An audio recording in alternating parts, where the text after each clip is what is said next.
Kiwani, you're watching a special edition of News 8 at 6. Good evening, I'm John Diaz. Thank you for joining us for this special edition of News 8 at 6. And I'm Linda Swinford. We are on the first stop of our 2023 hometown tour. We are here in Kewanee at the Historical Society. Yeah, and we've gotten such a reception. It's been so nice so far. And we brought the whole news team. Storm Track 8 Chief Meteorologist James Sahara is at Goods right now. And we have Devin Brooks, who is outside of Cerno's Bar and Grill.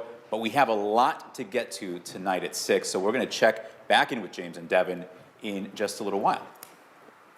But of course, we can't do our shows in Kewanee without going a little hog wild, right? So we are talking pigs, of course. The Illinois State Legislature named Kewanee, Illinois, as the hog capital of the world. Now, that was back in 1948. That title still stands today, although farming does look a little bit different. We spoke with one Henry County hog farmer who says as the industry changes, so is ownership of the pigs. These sow units are getting bigger and bigger, and the ownership, I think, is eventually like they would like to keep and own the pigs, that eventually we could be a custom grower for somebody else. I think that's kind of the way the industry's going. It's just more diversified. Nowadays, Henry County is home to about 60 family hog farms, which puts it at the top 20 pork-producing counties in Illinois. And of course, Kewanee has been home to the Hog Days Festival since 1954. The four-day event now takes place on Labor Day weekend. An estimated 50,000 people drop by for music, games, races, and of course, lots of pork. Obviously, we may not be producing the world's supply of hogs anymore. But, you know, with that, we have that heritage, and we built on that heritage. We are still, by far, an ag community. Hog Days goes through about 5,000 pork chops and 8,000 pork patties each year, and it takes anywhere from 5,000 to 8,000 pounds of charcoal in order to barbecue it all. Well, Kiwani has long been known for manufacturing. Its products have been shipped all over the country, some of which you can still see today. Kewanee Boiler and Walworth companies employed thousands of workers starting in the late 1860s. Walworth's factories took up the space of a small town in itself. After those two companies left Kewanee, other businesses have planted roots. Now, community leaders are working with other organizations on how to develop Kewanee's homegrown workforce. We work well with Blackhawk College. You know, the East Campus is here in Kewanee. They have a metal fabrication welding lab and everything like that. So we work and we can get training with them. We work there. The city has grants. Chamber leaders say one of the biggest benefits for the businesses is the connection to larger cities like the short distance to the Quad Cities and Chicago. That's especially possible with daily Amtrak routes, something the Quad Cities doesn't have quite yet. All right, turning now to weather. Yeah, it was a near perfect day to start, really, our hometown tours. Absolutely. Let's check in with Chief Meteorologist James Sahara, who is live for us at nearby Goods Furniture. And look at him, you've moved. You're no longer on your weather throne. Oh, we're my weather throne. That's a good example. Can I have my weather throne back, please? Anyone? Anyone? Weather throne, please, immediately, ASAP. I mean, you have a few chairs back there, James. Yeah, I know.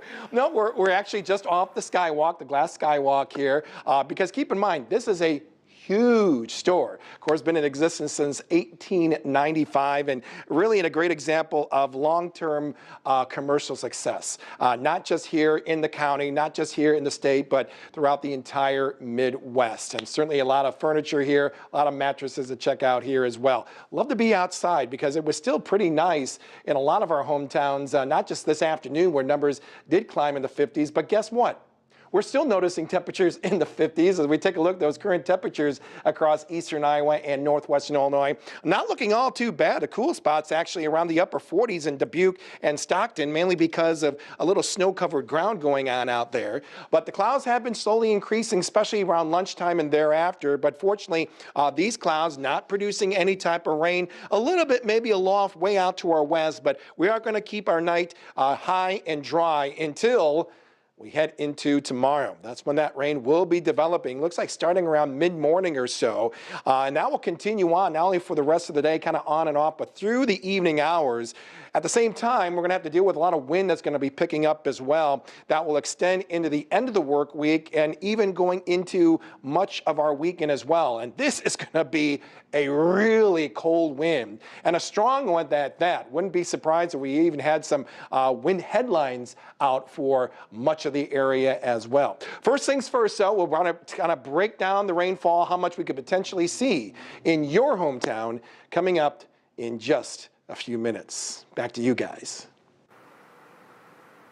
All right, James, thank you. Now, Kiwani has a rich history, and it dates back, of course, hundreds of years. Now, over that time, it's a place many people have moved to and now call home. That's right. News 8's Devin Brooks is live with more on how Kiwani is a place of diversity. Hi, Devin.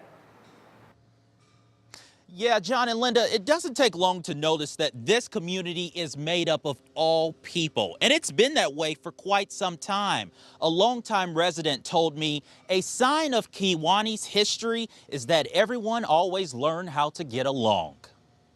How Kiwani became Kiwani. Anything you want to know about this town, Dave Clark can tell you. It occurred to me as a historian that there was a lot of history of the black community that was just never recorded. But the retired journalist helped change that. That's our Walter Bailey. He lit the fire. While he was alive, he more or less was under the radar. Honoring Illinois's first black licensed architect from Kiwani. I think his story is what inspires us today. For all to see. There's what young people can see now, or they can know the story of Walter. We want to put Kiwani on the map. Also the story of Tyrone Baker. I look at it as being an honor and a privilege that I could serve. He's the first black elected city council member. That's not why I took those positions.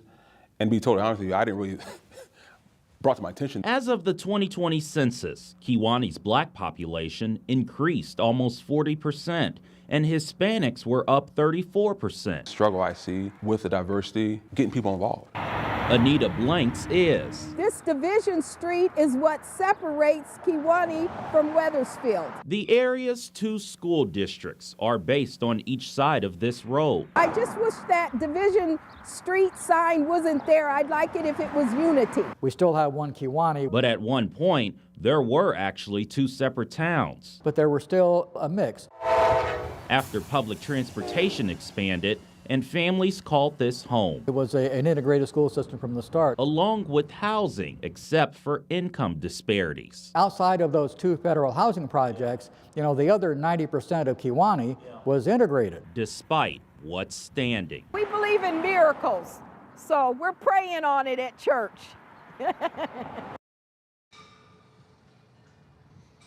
And the historian told me Kiwani didn't see any big tension like seen across the country during the civil rights era.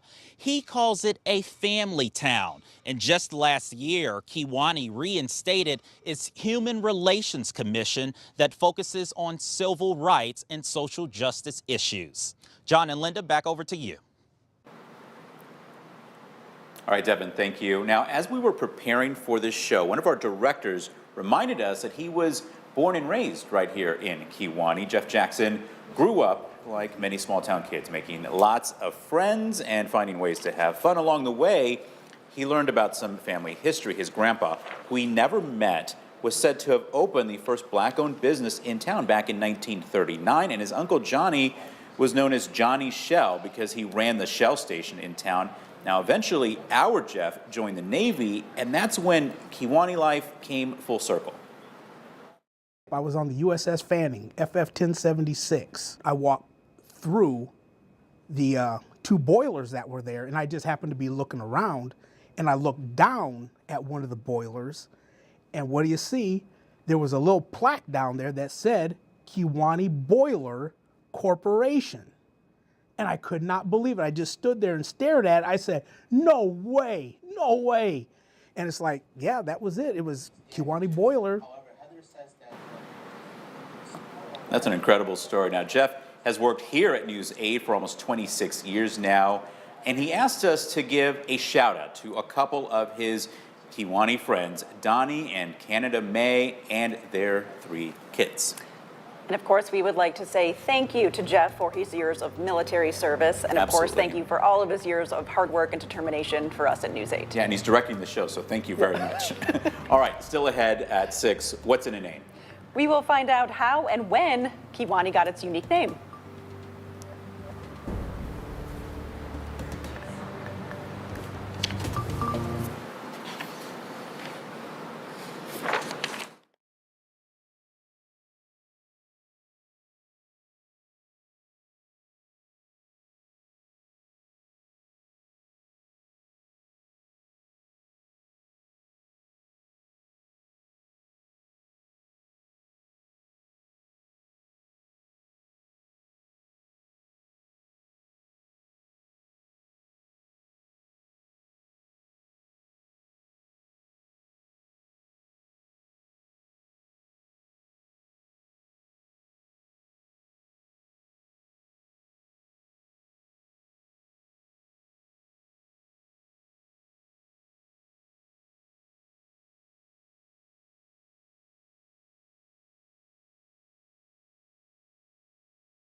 Won't happen until we get that system tracking just south of the area, heading into the next 24 hours. And this is a very tightly wrapped system that not only will have plenty of wind with it, but also bring in some pretty good rain across the area as well. Taking a look at that future track as we go through the overnight hours into early tomorrow morning. Lots of clouds. Morning commuting is going to be fine. Don't have to worry about getting those wipers turned on quite yet.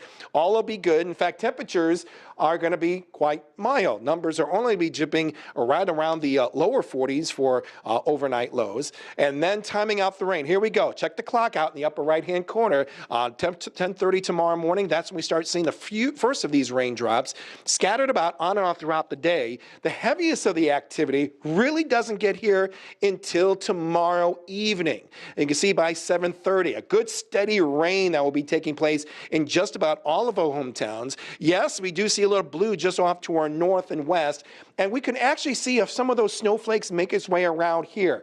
If we get just enough that cold air loft to move in from the north and west, we may start seeing some light snow showers around here. But doesn't mean you have to get the snow shovel out. No, this is going to be flying around, maybe no worse than a little dusting expected. So we're going to be all fine with that because the system is going to be moving so quickly, it really won't have a chance to even produce any real accumulation. Then just keeping it cloudy around Thursday night or so. How much rainfall we could potentially see? You may remember I said yesterday it was talking about a quarter, half an inch. I think the numbers are going to bump up a little bit. And sure enough, we're seeing that, at least certainly out of the models that we see here. One actually may be talking about maybe 1.5 inches of rain. I think 3/4 of an inch on average is going to be a good bet for us as we head into about Friday morning.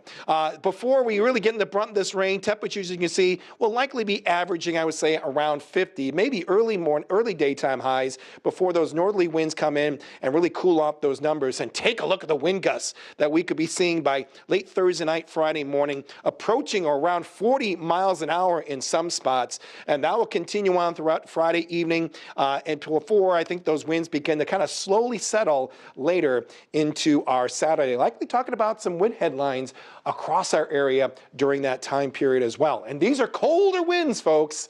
And we'll tell you how cold those numbers will be right after this. I had a plumbing problem. Not something I need right now.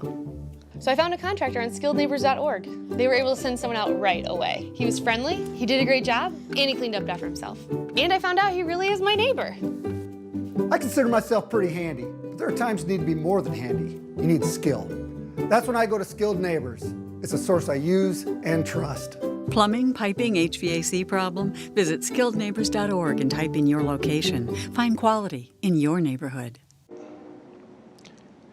Currently 56 degrees at the airport in Moline. South winds around 17 miles an hour. We'll drop it down to about 43 tonight under mostly cloudy skies. All will be dry, a bit breezy. Even more so tomorrow as that rain will be developing, especially about the late morning hours and continue on throughout most of the day, kind of on and off before kind of coming to an end as we head into about late Thursday night. Cool down going into the weekend, as you can see, Saturday being the coldest, and then a nice rebound in numbers as we head to later next week. We could be talking about temperatures around the lower 60s. We've been talking about news, we've been talking about weather, but it's time to talk a little sports. And for more on that, let's go to sports director Matt Randazzo. Hey, Dazzo.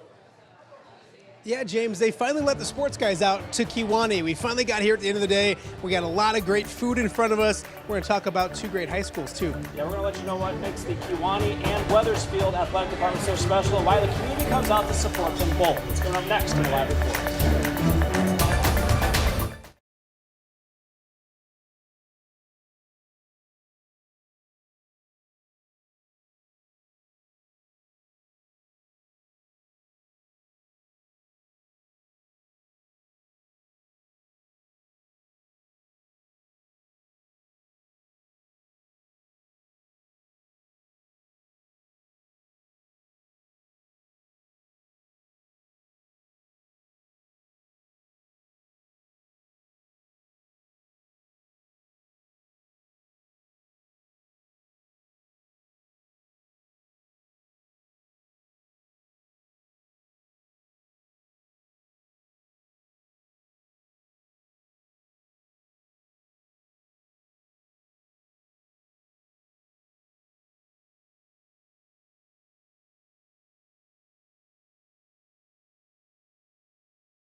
Welcome back to Kewanee, Cerno's Bar and Grill here in Kewanee. And when it comes to a town like this, you have not one, but two great high schools, two really great athletic departments as well. We're joined by Tim Atwell, the athletic director at Kewanee, and Tom McGonigal, the athletic director over at Wethersfield. And Tim, I'll start with you. A lot of exciting things going on at Kewanee. I know the recent renovation of the football field, just a lot of excitement when it comes to Boilermaker athletics. Well, that was very excitement. This is my 25th year at Kiwani, and I can say I never dreamed that we would have a turf football field. And the community's excited, the kids are excited. It was our first year playing on it, and we can't wait for next year. And you're already thinking about more improvements, so there's more improvements on the way. Correct. We are going to add a $1.4 million locker room out just to the south end of the stadium, and renovate the old stadium as well. And Tim, your first year at Wethersfield, or Tom, your first year at Wethersfield. Yeah. Taking over from legendary AD and coach Jeff Parsons, what's it been like for you to be the AD and then boys basketball coach this past year? You know, it's been just incredible. Jeff set everything up so well for me. Walking into it, it was ready to go. It was made to order. And everybody around the entire Wethersfield community has been so supportive. There is such a great fan base. There is such great emotion and want for the athletics to succeed. Everybody was there just pulling the rope in the same direction. And even our co-op partners up in Anawan, when we co-op for those sports, it's been great for this first year walking in. When you look at this, Tim, and you look at this town, obviously two great high schools. You don't play each other a lot. And you guys have been chatting it up and having a good time. Is there a rivalry? Are Boilermakers rooting for Flying Geese and vice versa, or is there a little bit? When they get into the postseason, yeah, absolutely. You want to see Kiwani people, Kiwani kids do well. So, yeah. Well, I mean, the street's literally Division Street, so I didn't know how divided we were. How rare is it to see that, to have two schools in the town and size of Kewanee, both public high schools? Yeah, I think it's pretty rare because Kewanee is not a large community by today's numbers or anything like that. But it seems to work. I don't know. I've just been in it on a little bit and things like that. I've known Tim for a great number of years from when I was at my former school, and just a great relationship. A great guy here, a great guy leading Kewanee athletics, no doubt about it. And together. We'll see what happens. I don't want to make any breaking news, anything happen or anything like that. No. We've already talked about that. We're not going to be doing that tonight. So, but I'm rooting for this guy because again, high school athletics and sports, a great time for everybody. Great memories. I hope all the kids are enjoying what they get involved in. I do have to admit the Boilermakers do give us a pork chop when we go to the football games. So we have a soft spot for them as well. I've never seen you at a game though, so let's get there and we'll take care of you. We will change that. That's definitely for sure. And obviously some great athletes have come through Kewanee as well. Cuff a few of those to get to. Yeah, from Kewanee, one of the oldest ones I could find here was Emmerich Limbeck, 1960s. He played for the Detroit Tigers. He had one at bat. He did walk. And then never played baseball again. He did come back. He eventually was mayor here in Kewanee. Then Dennis Nelson from Wethersfield, played 7 years in the NFL. Baltimore Colts, Philadelphia Eagles, drafted in 1969. Played 77 games, started 45 of those. And then Colton Johnson, recently drafted by the Oakland A's. He was also a Kewanee player. So I couldn't find many stats if he's still playing, but in 2021 is when he was drafted. Yeah, well, we're enjoying ourselves here at Cerno's in Kewanee. Guys, thanks so much for joining us. We got food to eat. We'll be right back with the rest of the newscast right after this.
All right, there is more than pork in Kewanee. That's right. Poultry also plays a big role here. It's right in the city's name. Kewanee formed in 1854 as people moved closer to the developing railroad. Looking for a name, a railroad worker suggested Kewanee, which is a Winnebago Native American word for prairie chicken. The bird had a large population in the area before the land was converted to farmland. Yeah, they were plentiful, probably like squirrels now. But yeah, so there was lots of prairie chickens. I don't know that there's any in the area now, at least that are wild. The prairie chicken most closely resembles a pheasant and was never really domesticated like the chickens we think of today. All right, our hometown tour of Kewanee continues. News 8 at 6:30 with Shelby Kluver is coming up next.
Watching a special edition of News 8 at 6:30.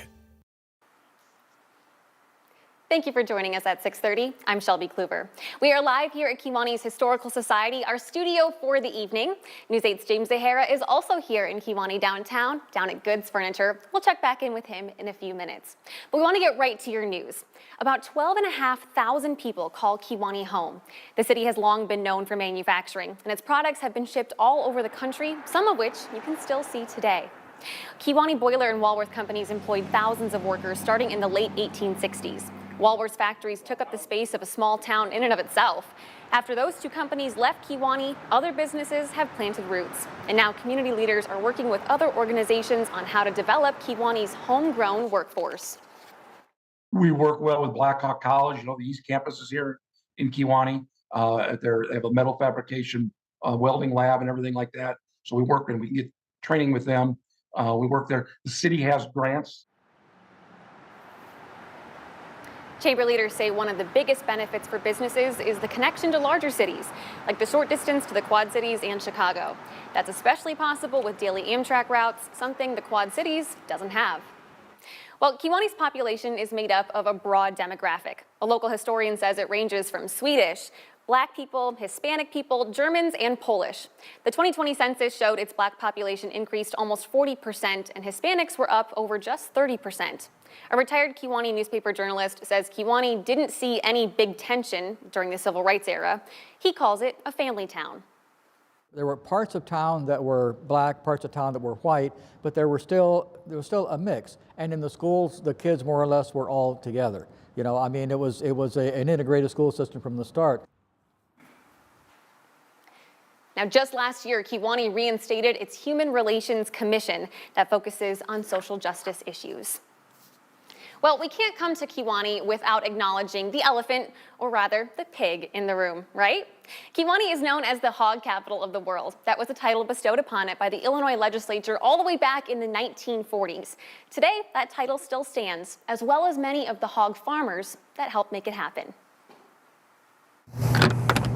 Lance Decker knows a thing or two about bringing home the bacon. About 1 week's time, these guys will be 14 pounds heavier. After all, raising all these hogs, I would be the 4th generation. Is a family affair. We've been around pigs forever. Decker lives in Henry County, where hog farming is a long-standing tradition. We're currently selling around 7,500 head a year. With each pig growing to about 285 pounds. The hog is a very mischievous animal. I mean, it's a challenge. Every day is something different. According to the Illinois pork producers, Henry County is home to 64 hog farms, generating roughly $55 million in sales. But nowadays, that's only in the top 20 counties in Illinois, much less the world. I mean, it was the hog capital of the world one day. It's not today.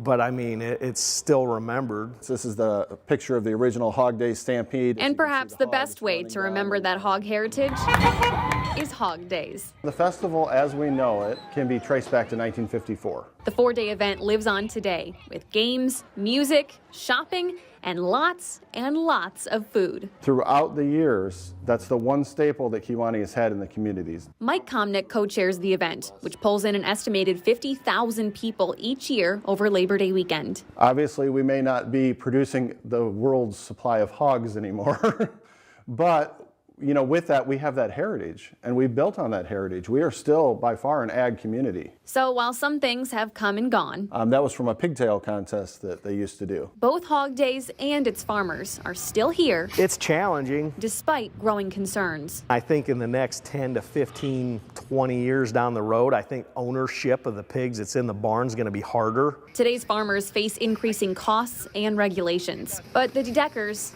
aren't deterred. You have to be passionate to do this. After all, it's a community built on its hog heritage, now hoping to pass it along to the next generation. Pork is always going to be needed. Well, nowadays, the annual festival sells about 5,000 pork chops, and get this, 8,000 pork patties every single year.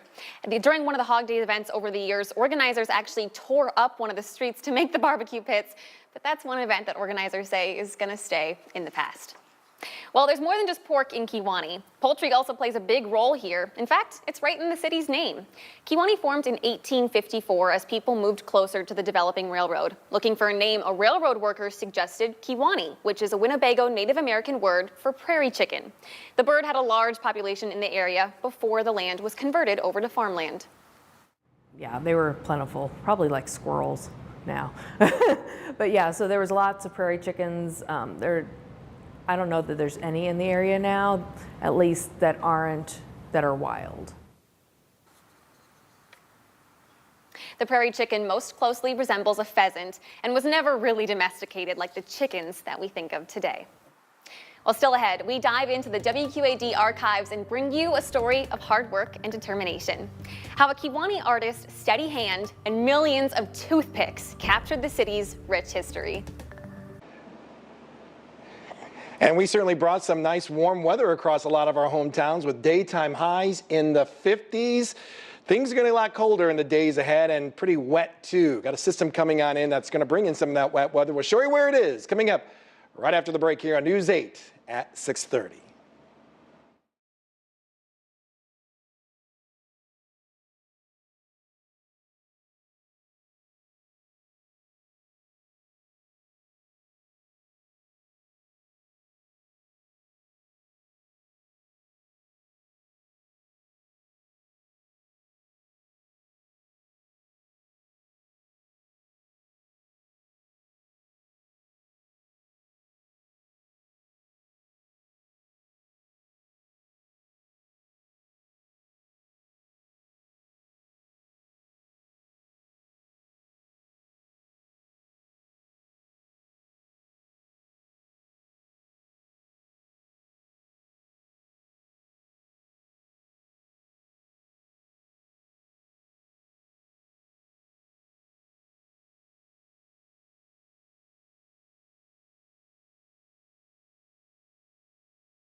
Storm Track 8's Andrew Stetsky and James Zahara visited Kewanee Elementary School Wethersfield number 230.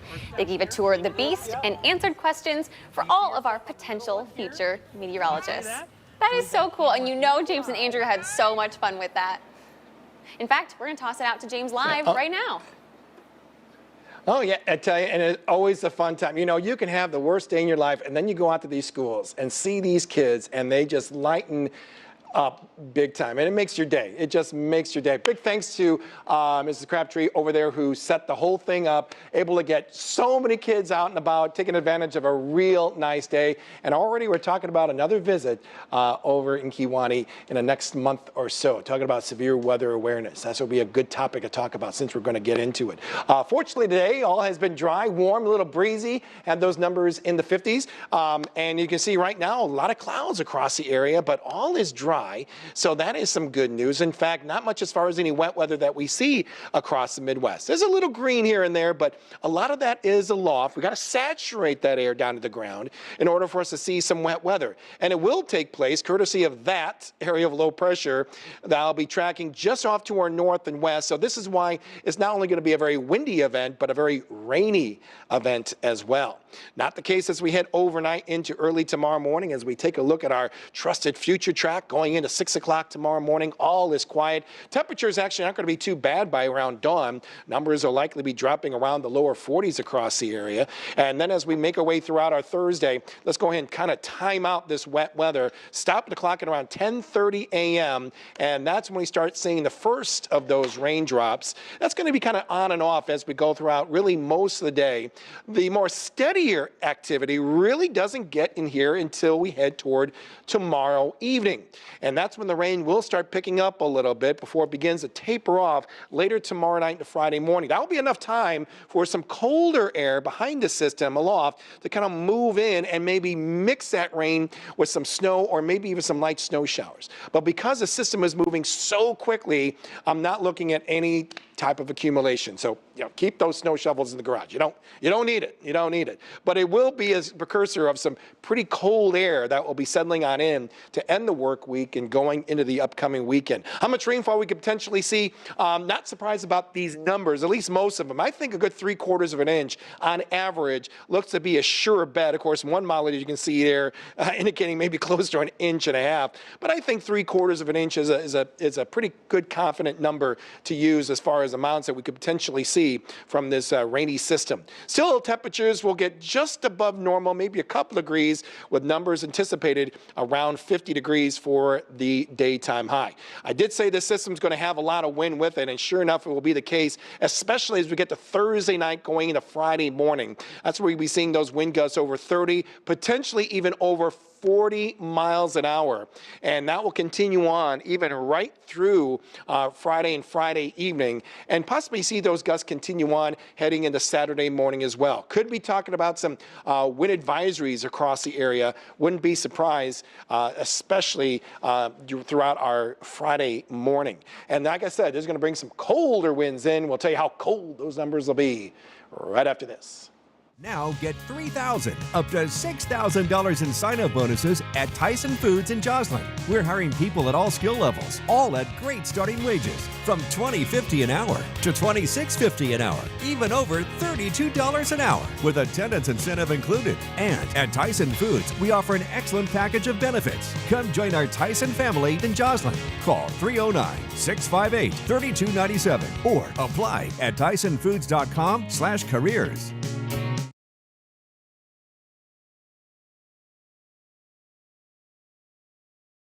58, so we're currently at 56. Mostly cloudy, though, for tonight. Dry, breezy, mild. 43, I see, for the overnight low. And then for tomorrow, that rain will be developing. We're looking at our mid or late morning for this rain to be developing across the area. 50 degrees, I see, for the daytime high. Yeah, colder air comes in. The coldest going to be felt on Saturday.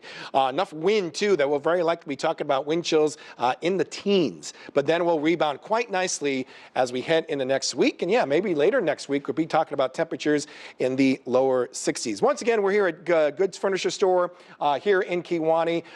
Big thank you to the wonderful hosts here. They were absolutely wonderful around here. It's a great example, really, of long-term commercial success. That is what Goods is known for, and we're so proud to be here in the town of Kewanee and being here at Goods, too. My wife and I will definitely be making some extra visits here because we are looking for some furniture. True story on that. Let's go and take it back to Shelby.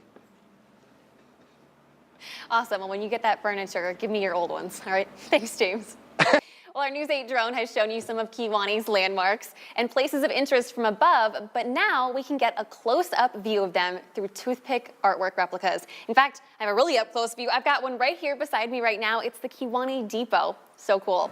So News 8's Vanessa Van Hefty introduces us to Kiwani native and his work. When I retired, I wanted something to do. Reuben Calcutt is a toothpick artist. This windmill was his first creation. Other delicate masterpieces followed. I didn't want to quit then. The work requires a lot of patience, planning, and a steady hand. This church is made from 10,000 toothpicks. I picked in corn and a lot of corn in a wagon like that. Over the years, Reuben has made hundreds of tiny wooden replicas. It isn't there anymore. Many unfold a proud part of Kiwanee's history, like this mini Kiwani boiler. That's where my dad worked quite a bit, worked there years ago. The biggest challenge, rounding the small slivers of wood, cutting each by hand. It takes time. It takes a lot of time because every one of them has to be cut because they're rounded on the end. Reuben has sold many pieces to Ripley's Believe It or Not, including a 4-foot replica of the Eiffel Tower. The art is all over the country in Ripley's museums. I found out that there's one of them over in Hawaii. At 86 years old, Reuben has slowed down a bit, but he's not retiring just yet. Get to feeling a little better, why I might. Something not too complicated. In Kiwani, Vanessa Van Hefty, News Channel 8. Wow. Well, Reuben died in 2007, a month shy of his 91st birthday. Besides being well known for his artwork, he enjoyed playing cards and horseshoe and rooting for the Chicago Cubs. How awesome. Well, still ahead, the National Weather Service updates its spring flood outlook. We'll tell you how Davenport is getting ready for possible flooding.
Kiwani, captured by our News 8 drone.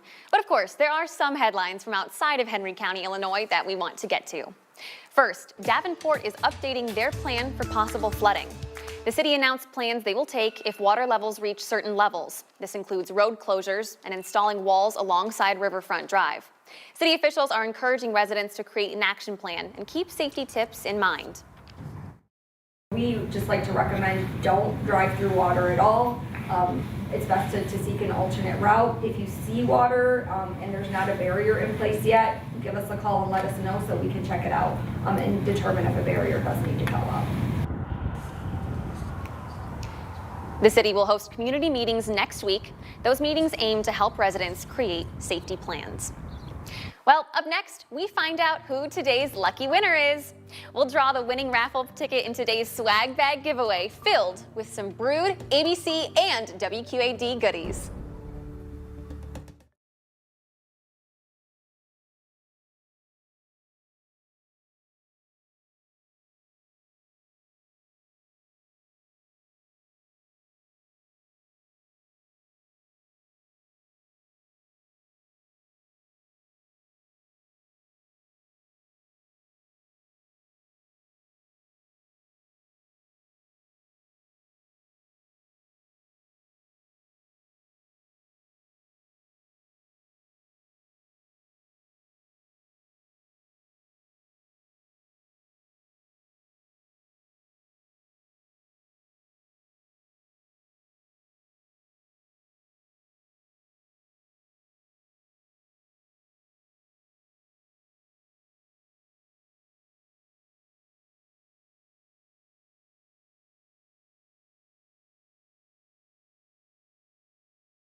All right, what better way to end our hometown tour here in Kiwani than by giving away some swag prizes? So we have a full bag here. We've got blankets, candles, koozies, travel mugs, iPhone chargers, everything you can kind of think of.